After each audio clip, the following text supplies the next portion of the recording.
बहू तुम्हारे चटोरेपन ने सास को सास नहीं बावर्ची समझा। सुना आपने, सोसाइटी में 2 टाइम का खाना बनाने वाली का 5,000 मांग रही है, और खाना भी इतना बेकार कि खाने के बाद मन दुखी हो जाता है। इनके हाथों का बना हुआ खाना खाकर मेरा चेहरा और मेरी सेहत खराब होती जा रही है। समझ में नहीं आ रहा क्या करूं, रश्मि अपने पति विवेक से कहती है। विवेक बोला, अब कर भी क्या सकते हैं। तुम्हें खाना बनाने में कोई रुचि नहीं है तो बाहर से मंगा कर खाओ या कामवाली से खाना बनवाओ, और कोई उपाय है। रश्मि बोली, छोड़ो इन बातों को, आप ये बताओ आपको किसके हाथों का खाना पसंद था। विवेक बोला, मुझे मेरी माँ के हाथों का खाना आज भी याद है। क्या स्वाद था उनके हाथों में। लौकी की सब्जी जो लोग खाते नहीं थे, वही माँ अगर बना देती थी तो हम सब उंगलियां चाटते रह जाते थे। रश्मि बोली, ये बात तो आपने सही कही। मैंने भी मम्मी जी के हाथों का बना हुआ खाना खाया है, बहुत स्वादिष्ट था। आपको आपकी माँ की याद नहीं आती, या उनके हाथों के बने हुए खाने का स्वाद लेने का मन नहीं करता। विवेक बोला, ये कैसी बातें कर रही हो। माँ की याद किसको नहीं आती, पर अब क्या कर सकते हैं। माँ की उम्र हो गई है, अब उनसे ये सब कहाँ हो पाता होगा। जब तक दीदी थी पूरा घर भरा रहता था। दीदी की शादी के बाद कुछ साल मैं माँ के साथ रहा, फिर पढ़ने के लिए बाहर गया और नौकरी लग गई। उसके बाद मैं घर में रहा कहाँ। रश्मि के दिमाग में कुछ तो चल रहा था। उसने कहा, आपको मम्मी जी की चिंता नहीं होती। वो दोनों वहाँ अकेले सब कुछ कैसे मैनेज करते होंगे।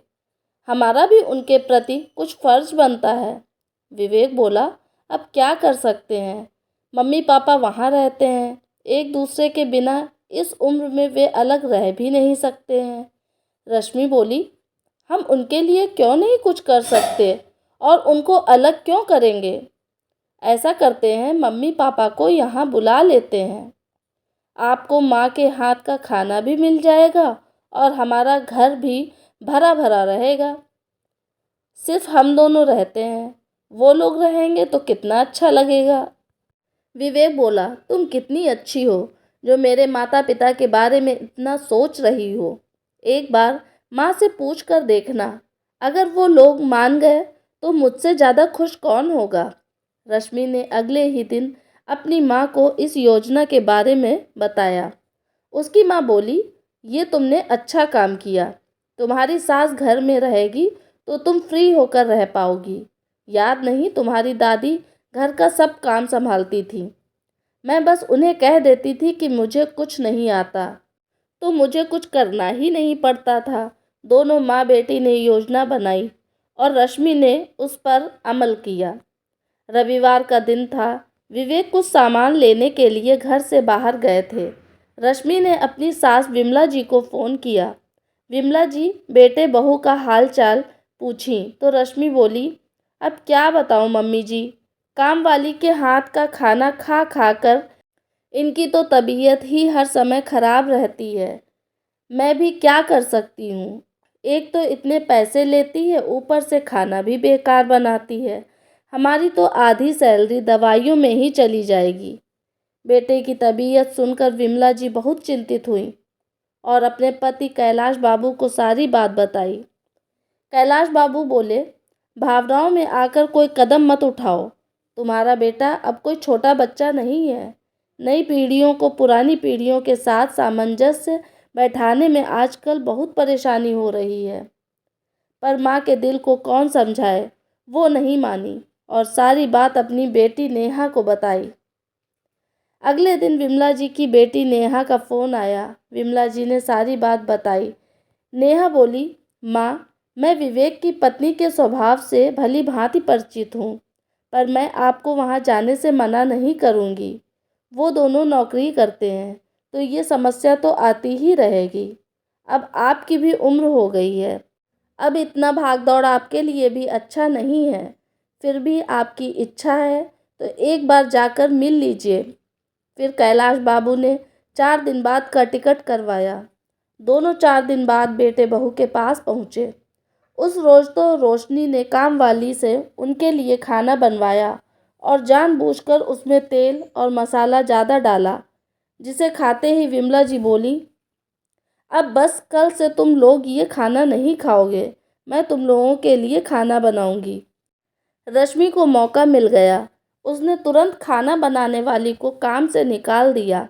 बस सब्जी काटने के लिए एक कामवाली को रखा। अब रोज विमला जी उन लोगों के लिए स्वादिष्ट खाना बनाती थी और रश्मि अपनी जिम्मेदारियों से मुक्त आराम करती थी। धीरे धीरे समय ऐसे ही बीत रहा था। करीबन 20-25 दिन हो गए।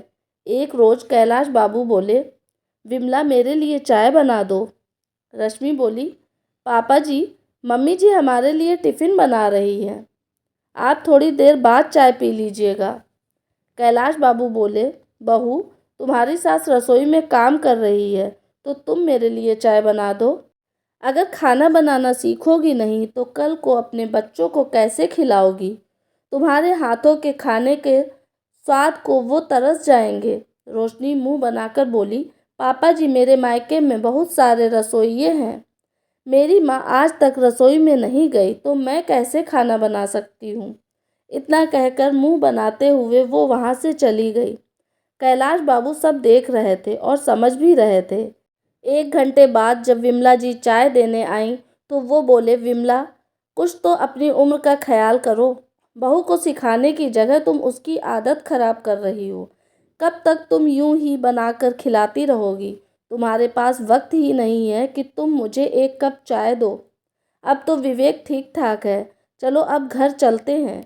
विमला जी बोली, कैसी बात कर रहे हैं? अपने बच्चों के लिए खाना बनाने में कोई माँ थकती है?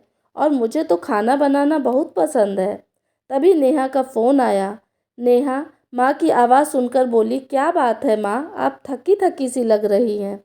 विमला जी बोली, अरे नहीं नहीं बेटा, अभी अभी तुम्हारे भैया भाभी को नाश्ता करवाया और टिफ़िन बना कर दी हूँ। तुम्हारे पापा नाराज़ रहते हैं कि मैं उन पर ध्यान नहीं देती, तुम उनसे बातें करो। कैलाश बाबू ने बेटी को सारी बात बताई। नेहा बोली, पापा, मैं माँ को पहले ही बोली थी कि रश्मि के स्वभाव से मैं परिचित हूँ, वो बस अपने आराम के लिए आपको वहाँ बुलाई है। माँ की उम्र है अब रसोई में काम करने की, अगर आप लोग बीमार पड़ गए तो सोचिए वहाँ माँ की सेवा कौन करेगा। मेरी बात मानिए, विवेक अब बिल्कुल ठीक है तो आप लोग वापस चले जाइए। कैलाश बाबू सोच रहे थे, कैसे बेटे से ये कहूँ कि अब तुम्हारे घर में हमारा जी नहीं लगता। इसी उधेड़-बुन में थे। तब नेहा ने एक रोज़ रश्मि को फ़ोन किया और कहा, भाभी, माँ के हाथों का खाना खा खा कर आपको आपकी माँ की याद आ गई होगी। रश्मि मुंह बनाकर बोली, नहीं दीदी, मुझे ऐसे भी रसोइये के हाथ के खाने की आदत है। वो तो आपके भाई को मम्मी के हाथ के खाने की याद आती थी। वैसे मम्मी जी खाना बनाती हैं बहुत स्वादिष्ट, तो उनके खाने का स्वाद कैसे याद नहीं रहेगा। नेहा बोली, माँ अच्छा खाना बनाती हैं, ये कहकर आपने रसोई से पहले ही पल्ला झाड़ लिया था। पर आपको ये नहीं लगता कि माँ की अब उम्र नहीं रही रसोई में काम करने की? रश्मि बोली, हमें उनका ख्याल है, आप चिंता मत कीजिए। नेहा बोली, आप कहती हैं माँ का आपको ख्याल है? अगर माँ का ख्याल रहता तो आप अपनी खाना बनाने वाली को काम से नहीं निकालती। बच्चों को माँ के खाने का स्वाद पसंद है, इसका मतलब ये नहीं कि वो माँ को बुढ़ापे में भी रसोई की जिम्मेदारी सौंप दें। माँ को तकलीफ होगी तो बेटी को तो दर्द होगा ही। नेहा की बात सुनकर रश्मि बहुत नाराज हुई और अपना सारा गुस्सा उसने विवेक पर निकाला। विवेक सब कुछ सुनने के बाद विमला जी के पास गया और बोला, माँ, क्या आपको इस घर में तकलीफ हो रही है? क्योंकि दीदी ने रश्मि को फ़ोन करके बहुत कुछ सुनाया है। विमला जी चुप हो गई। कैलाश बाबू बोले, सोचो बेटा, दूर बैठी बेटी को माँ की तकलीफ दिख गई और यहाँ बहू सास के खाने का स्वाद लेती रही, उसके सूजे हुए घुटने नहीं दिखे, तुम भी बस उसके खाने का स्वाद लेते रहे।